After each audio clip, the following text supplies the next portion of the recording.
사도행전 15장 1절에서 11절까지 말씀 한 절씩 교독합니다.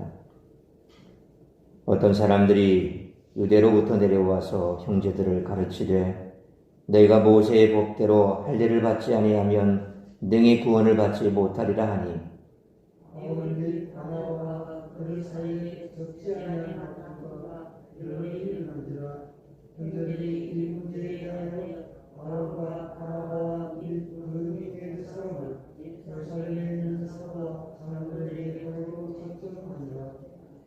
그들이 교회의 전송을 받고 베니게와 사마리아로 다니며 이방인들이 주께 돌아온 일을 말하여 형제들을 다 크게 기쁘게 하더라. 예루살렘에 이르러 교회와 사도와 사람들에게 전쟁을 받고 하나님의 자기들과 함께 계셔 행하신 모든 일을 말하며 바리새파 중에 어떤 믿는 사람들이 일어나 말하되 이방인들에게 할례를 행하고 모세의 율법을 지키라 명하는 것이 마땅하다 하니라. 사도와 사람들이 이 일을 의논하고 많은 변론이 있은 후에 베드로가 일어나 말하되 형제들아 너희도 알거니와 하나님이 이방인들로 내 입에서 복음의 말씀을 들어 믿게 하시려고 오래전부터 너희 가운데서 나를 택하시고 또 마음을 아시는 하나님이 우리에게와 같이 그들에게도 성령을 주어 전하시고 믿음으로 그들의 마음을 깨끗이 하사 그들이나 우리나 차별하지 아니하셨느니라. 그런데 지금 너희가 어찌하여 하나님을 시험하여 우리 조상과 그리고 너희에게 모든 너희를 제자들의 목에 모으느냐. 11절 같이 있습니다. 그러나 우리는 그들이 우리와 동일하게 주 예수의 은혜로 구원받는 줄을 믿노라 하니라. 아멘. 15장은 1절이 예루살렘 공의회가 열려야 했던 원인과 2절로 21절까지의 그 과정, 그리고 22절로 35절까지의 결과를, 그리고 36절로 40절까지는 예루살렘 공의회 후 바울이 바나바, 마가와 다른 경로로 2차 전도 여행을 떠나기 직전까지에 대해 기록을 하고 있습니다. 이 기간에 전에는 생각하지 못한 갈등이 수면 위로 떠오르고 있었습니다.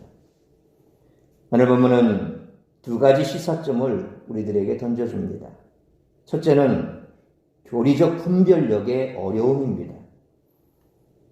유대인 율법주의 교사들은 이방인 그리스도인들이 그리스도를 버려야 한다고 말하지 않았습니다.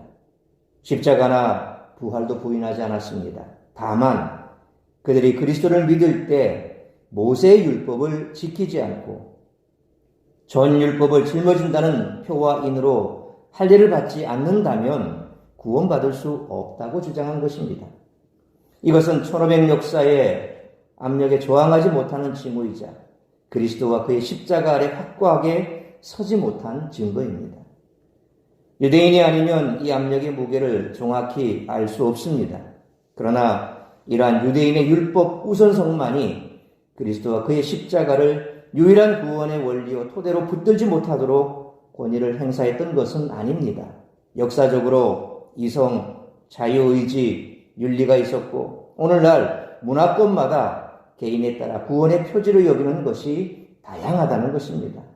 그러나 십자가 경쟁자의 얼굴이 아무리 다양할지라도 궁극적으로는 자기 의라는 하나로 귀결이 됩니다.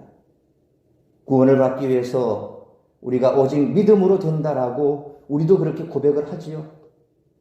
다 알고 있습니다. 그런데 거기에 플러스 알파가 항상 존재한다는 겁니다. 이것은 어느 나라나 할 것 없이 다 마찬가지입니다. 오늘 본문에 나오는 것처럼 할례를 받아야 된다. 그렇지 않으면 구원받을 수 없다. 분명히 그들은 십자가와 부활도 부인하지 않습니다. 예수 믿어 구원받는 것도 알고 있습니다. 그런데 거기에 플러스 알파가 들어간 거죠. 그게 바로 할례라고 하는 겁니다. 그런데 우리도 그런 부분에 대해서 사실은 자유롭지 못합니다. 예수 믿어 구원받는 건 다 알고 있습니다. 그런데 거기에서 또 다른 뭔가를 우리는 하나 더 첨부시켜버립니다. 이렇게 해야 구원이 확실하다. 이렇게 되는 겁니다. 구원은 믿어 받지만 그러나 정말 구원받았는지 어떻게 알 수 있느냐? 이렇게 해야 된다라고 뭔가를 덧붙이고 있습니다. 그것이 따지고 보면 바로 자기의라는 겁니다. 이렇게 해야 적어도 구원받은 자의 모습이 아니냐. 그러니까 이렇게 해라 라고 그렇게 말하는 그 조의를 보면 항상 자기의 의가 붙어 있다라는 겁니다. 자기 파산과 자기 부인이 없이는 그리스도와 십자가를 붙들 수가 없다는 것입니다. 둘째는 계시가 확증되는 자리와 수준이라는 거죠. 베드로는 자신을 택하여 환상을 통해 유대인과 이방인 사이의 차별을 철폐하신 일, 성령의 명령으로 고넬료 집에 가서 하나님의 얼굴을 받지 않는 분임을 확인한 일, 그리고 성령을 보내심으로 유대인과 차별 없이 하나님의 백성으로 받으신 역사를 그들에게 이야기했습니다. 베드로는 이것을 반복해서 얘기했습니다. 그래서 역사의 형태로 예루살렘과 유대 지역 교회 공통 경험으로 생명 없는 회개를 이방인에게 열었다는 계시를 확증한 것입니다. 그런데 베드로는 역사적 형태로 주어진 계시의 심층에 신적 판단이 작용한 사실을 언급합니다. 정결한지 부정한지는 마음을 아시는 자가 판단하라는 것이죠. 베드로가 그것을 경험했지 않습니까? 나는 그것을 먹어본 적이 없습니다. 율법을 어긴 적이 없습니다. 자기 판단이죠. 그런데 하나님은 뭐라고 말씀하십니까? 먹으라고 말씀하셨습니다. 내가 거룩하다고 한 것을 네가 왜 부정하다고 하느냐? 먹어라. 이건 하나님의 판단이거든요. 결국 부정하냐 정결하냐 그 판단은 인간의 판단이 아니라 하나님께서 판단하신다는 겁니다. 율법은 인간의 겉과 육체와 접촉할 뿐 생명의 중심부에 이르지 못한다는 겁니다. 따라서 마음이 청결한 자는 복이 있다는 예수님의 말씀을 우리는 항상 잊지 말아야 됩니다. 교회는 지금까지 거짓 가르침과 교리들의 공격을 계속해서 받아왔습니다. 그들의 가르침과 교리들은 한결같이 인간의 생각이나 전통에서 나온 것들이었습니다. 참된 교회는 오직 예수 그리스도께서 주신 복음과 사도들의 가르침 위에 굳게 선 교회라는 것입니다.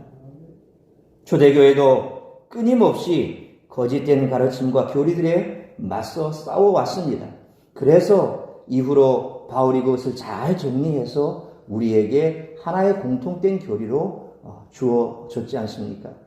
말씀 속에서 우리는 그것을 뽑아내서 정리를 해서 오늘날 신학의 형태가 만들어진 것입니다. 그렇게 되기까지 수많은 교리적인 다툼이 있어 왔습니다. 초대교회를 지나와서 또 근대교회까지도 지금까지도 자유주의 교리와 우리 개혁주의 교리가 계속해서 맞서지 않습니까? 그러니까 그와 같은 일들은 지금도 끊임없이 이어져 있고 오늘도 계속해서 되고 있습니다. 따라서 이와 같은 오늘 본문의 말씀을 통해서 우리들이 깨달아야 할 것은 첫째로 1절로 4절 말씀처럼 교회 안에 들어오는 모든 거짓 가르침을 경계해야 한다는 것입니다. 1절 말씀처럼 어떤 형제들이 유대에서 내려와 모세의 법대로 할례를 받아야 구원받는다고 주장했습니다. 이들의 주장으로 안디옥 교회는 2절 말씀처럼 거센 논쟁 속으로 빠져들었습니다. 바울과 바나바는 그들의 그릇된 가르침에 절대 동의할 수 없었습니다. 거짓된 가르침은 얼마든지 교회에 침투해 올 수 있습니다. 교회는 거짓 가르침에 맞서 싸워야 합니다. 바울과 바나바가 기꺼이 다툼과 변론에 뛰어든 것은 교회를 보호하고 진리를 수호하기 위함입니다. 거짓된 가르침과 교리들이 교회에 침투해 교회를 흔들 때에 우리는 침묵해서는 안 된다는 것입니다. 이것은 꼭 이렇다라고 말할 수는 없지만 과거에 어떤 고신칠 교회에서 장로님들이 이 오르간을 옮기는 문제를 가지고 한번 큰 다툼이 있었다고 하더라고요. 거기에 일선에선 장로님은 그 부인 권사님이 교회에 특별히 기증한 그런 오르간이었답니다. 그런데 이제 새로운 담임 목사님이 부임을 하셔서 뭔가를 좀 강단을 좀 정리를 하고 싶은데 그 오르간을 좀 옮겼으면 좋겠대. 근데 장로님이 극구 반대했습니다. 지성소를 거룩하게 지켜야 된다. 그러면서 절대 옮길 수 없다. 아니 지성소가 지금 여기 어디 있습니까? 예수님께서 십자가에 달려 돌아가시면서 성소와 지성소의 휘장이 둘로 갈라져서 이제는 예수 그리스도를 믿음으로 그냥 우리가 하나님의 은혜 보좌 앞에 갈 수 있는데 지금 현대에 와서 지성소가 어디 있습니까? 그분의 관점에서는 여기가 지성소라는 겁니다. 사실 우리가 교회 물건이나 또 혹은 어떤 이런 이 강대상 같은 이런 것들도 때로는 우리가 좀 더 조심스럽게 대해야 되기도 하지만 현대에 와서 신학적으로 사실 이런 개념 자체가 없죠. 여기는 제단이 아닙니다. 제사 지는 곳이 아닙니다. 근데 우리는 그 표현을 자주 씁니다. 제단 아래 이런 말들. 그러니까 사실 그거는 우리가 대충 그 뜻은 압니다.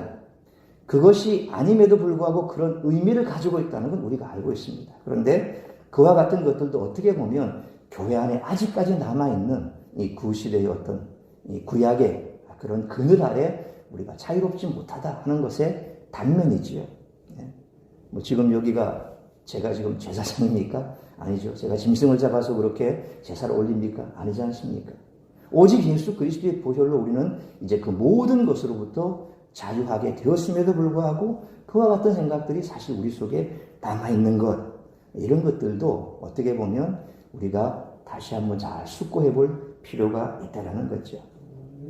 이제 문제 해결을 위해서 안디옥 교회는 바울과 바나바를 사도들이 있는 예루살렘 교회로 파송합니다.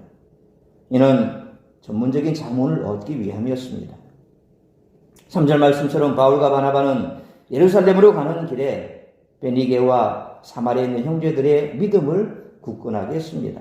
그들은 맡겨진 사역 자체뿐만 아니라 흩어져 있는 모든 믿음의 공동체들을 굳건히 세우는 일에도 열심히 내었던 것입니다. 우리는 무엇을 하든지 교회를 믿음 위에 굳게 세우는 일에 최선을 다해야 합니다. 4절 말씀처럼 바울과 바나바는 예루살렘에서도 자신들을 통해 역사하신 하나님의 은혜를 증거하며 듣는 모든 형제들의 믿음을 굳세게 했습니다. 그들의 증거는 자신들의 자랑이나 간증이 아니라 하나님의 영광을 위한 것이었음을 잊지 말아야 합니다. 그러므로 교회 안에 들어오는 모든 거짓 가르침을 철저히 경계해야 할 뿐만 아니라 사역을 통해서 오직 복음을 증거하며 영광을 하나님께 올려드리는 우리 모두가 되시기를 축원합니다. 두 번째로 5절로 11절 말씀처럼 구원은 오직 믿음으로 말미암는다는 것입니다. 예루살렘 교회 내에는 바리새파 유대인 기독교인들이 있었습니다.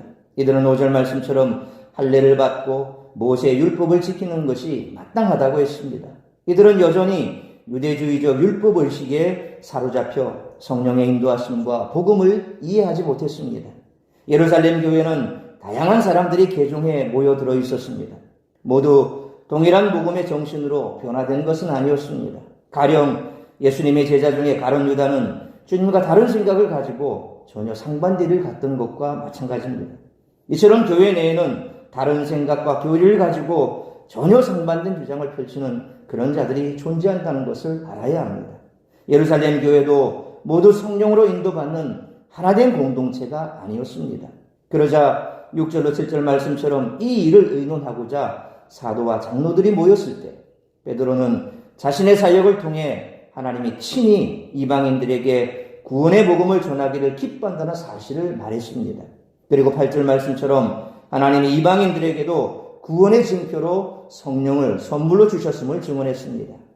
이것은 이방인의 구원에 할례가 필수가 아님을 보여주는 증거라는 것입니다. 따라서 9절 말씀처럼 이제 유대인이나 이방인이나 차별 없이 의롭게 되는 길은 오직 복음을 통한 길뿐이라는 것입니다. 그럼에도 불구하고 유대주의 개동자들은 은혜의 복음을 붙잡지 않고 율법주의와 할례를 고집한 것입니다. 이들이 고집한 것은 복음의 말씀이 아니라 종교의 전통과 자신들의 교리였습니다. 베드로와 사도들은 인간이 구원을 얻는 길은 오직 예수 그리스도의 은혜의 복음을 통한 믿음뿐임을 강조했습니다. 그래서 통일교 문선명이 주장했던 피가름 교리, 그것은 얼토당토하는 얘기죠. 자신의 피를 통해서만 깨끗하게 된다. 말도 안 되는 얘기죠. 그러니까 전혀 상관없는 것들을 가지고 와서 교리화시켜버린 이단들, 그들의 속임수는 정말 악랄하다고밖에 표현할 수가 없습니다. 그들은 정통 기독교가 아닙니다. 그럼에도 불구하고 여전히 그들은 기독교인 것처럼 행세를 하지요. 그러니까 유사 기독교인데 그런 것을 세상 사람들은 잘 구별을 못합니다. 때로는 우리가 왜 이단에 빠집니까? 구별을 못하니까 빠지는 거거든요. 구별을 할 수 있고 분별할 수 있어야 그런 이단으로부터 우리가 우리 스스로를 보호할 수 있는데 그 방법은 다른 것 없습니다. 하나님의 말씀밖에 없습니다. 거짓된 말씀을 가르칠 때 이게 진짜인가 거짓인가 어떻게 분별합니까? 거짓을 자꾸 공부하면 알 수 있을까요? 아닙니다. 화폐 감별사들이 진폐인가 위폐인가 무엇으로 감별합니까? 그들은 위폐를 가지고 조사 안 합니다. 진폐가 어떻고 그래서 진짜는 이런 모양이 있고 이런 게 있고 이게 진짜다. 계속해서 수도 없이 그 진짜를 계속해서 공부하면 가짜가 오면 바로 구별이 된다는 거죠. 그러니까 가짜는 공부할 이유가 없습니다. 괜히 가짜 공부하다가 헷갈려 버립니다. 교리도 마찬가지입니다. 혹시나 거기에 진짜가 있을까 싶어서 들어가 보면 그냥 빠져버립니다. 그러니까 우리는 진짜 하나님의 말씀, 바로 성경 말씀만 열심히 우리가 제대로 알고 있으면 이와 같은 거짓에 빠질 일이 없습니다. 그러므로 오직 하나님이 예수 그리스도 안에서 행하신 일을 겸손히 받아들이는 믿음으로만 구원받을 수 있음을 믿고 전하는 모두가 되시기를 축원합니다.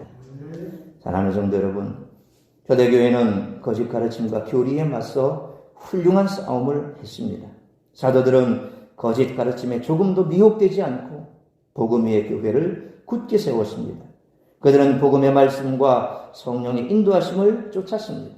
그러므로 교회 안에 들어오는 모든 거짓 가르침을 철저히 경계하며 날마다 진리의 말씀과 성령의 인도하심을 쫓아 살아갈 뿐만 아니라 인간이 구원을 얻는 길은 오직 예수 그리스도의 은혜의 복음을 통한 믿음뿐임을 믿고 전하는 우리 모두가 되시기를 주님의 이름으로 축원합니다. 기도하겠습니다. 걸어가신 아버지 하나님, 은혜와 사랑을 감사합니다. 오늘도 이 새벽을 깨워 말씀으로 예배로 하루를 시작하게 하시니 감사합니다. 우리에게 주신 말씀처럼 오늘 이 시대에도 동일하게 우리 교회 안에 파고드는 많은 이단의 교리들이 있습니다. 말씀을 벗어난 그러한 것들은 다 우리 하나님께서 거짓이라고 말씀하셨는데 때로는 우리가 온전한 말씀 안에 있다고 생각하면서도 우리 의가 그와 같은 것들을 흐릴 때가 있습니다. 예수 그리스도를 믿어 구원 얻음은 만고진리의 불변의 법칙입니다. 예수님의 피만이 우리를 정결케 하고 예수 그리스도를 그 죽음과 십자가에 못 박혀 죽으심과 부활하심을 믿는 그 믿음만이 우리를 구원으로 인도하는 길임을 우리는 잘 알고 있습니다. 그럼에도 불구하고 때로 우리 의가 거기에 덧붙여질 때가 있습니다. 그 어떤 것도 이 구원의 복음 위에 올라설 수도 없고 또 그것을 더 보탤 것도 없다는 사실을 우리가 다시 한번 생각하면서 오직 말씀 위에 굳게 서서 겸손하게 주님을 믿는 믿음으로 오늘도 우리 교회에 들어와 있는 그 모든 이와 같은 거짓된 교리들을 물리칠 수 있게 하여 주옵시고 그 누구도 주님께서 주신 이 구원의 복음 그것 이외에는 다른 어떤 것도 가르치거나 또 믿고 따르지 않는 믿음에 굳게 선 우리 모든 성도들 되게 하여 주옵소서. 그리함으로 정말 세상 가운데 여전히 그것을 알지 못하고 방황하는 많은 이단 속에 빠져 있는 자들이 있습니다. 그들이 잘못된 거짓 교리들을 들고 왔을 때 분별할 수 있는 것이 무엇이겠습니까? 바로 하나님의 말씀입니다. 우리가 더욱더 주의 말씀을 잘 깨닫고 알고 그래서 거짓을 분별할 수 있는 분별력을 가질 수 있게 하여 주옵시고 그리함으로 우리 교회 안에 어떠한 거짓 교리가 들어오더라도 우리가 막아낼 수 있고 분별해낼 수 있는 분별력을 가질 수 있게 하여 주옵소서. 뿐만 아니라 늘 겸손하게 말씀에 순종하고 또한 우리가 성령의 인도하심을 쫓아 살아갈 때에 날마다 우리의 신앙이 성장할 것이요 그리스도의 장성한 분량까지 자라가게 될 줄 믿습니다. 그런 성도들 다 되게 하시고 그런 교회 될 수 있도록 은혜를 베풀어 주옵시며 마지막 때가 다가옴에 따라서 이단들의 활동이 더욱더 거세질 것이요 또한 그들의 도전 역시 우리에게 큰 도전이 될 줄로 믿습니다. 세상 가운데 거짓 것에 휩쓸려 나아가는 그런 사람들을 구원하는 일에 우리가 더욱더 열심을 가지고 이 지역을 거짓들이 이단들이 활보하지 못하는 그러한 곳으로 만드는 데 앞장서는 우리 모든 성도들 되게 하시고 우리 교회들 될 수 있도록 은혜를 베풀어 주옵소서. 오늘은 이제 몇 년 만에 처음 다시 금요 기도회가 시작이 됩니다. 아버지 하나님, 이제 우리가 다시 한번 목소리를 높여 주님을 찬양하고 또한 한마음 한뜻으로 주님 앞에 기도해야 될 때입니다. 세상이 전쟁과 또 여러 가지 많은 난리와 소문들로 가득합니다. 주님 오실 길을 예비하는 준비된 자들이 되기 위하여 더욱더 기도 가운데 깨어있게 하시고 오직 주님 앞에 무릎으로 나아가는 그러한 귀한 시간을 삼을 수 있도록 우리 성도들 오늘 이 예배의 자리를 기억하고 다 함께 나와 찬양하는 복된 시간 허락하여 주시옵소서. 오늘도 모든 것 주님 손을 의탁하오며 이 모든 말씀 우리 주 예수 그리스도의 이름으로 기도하옵나이다. 아멘. 주기도문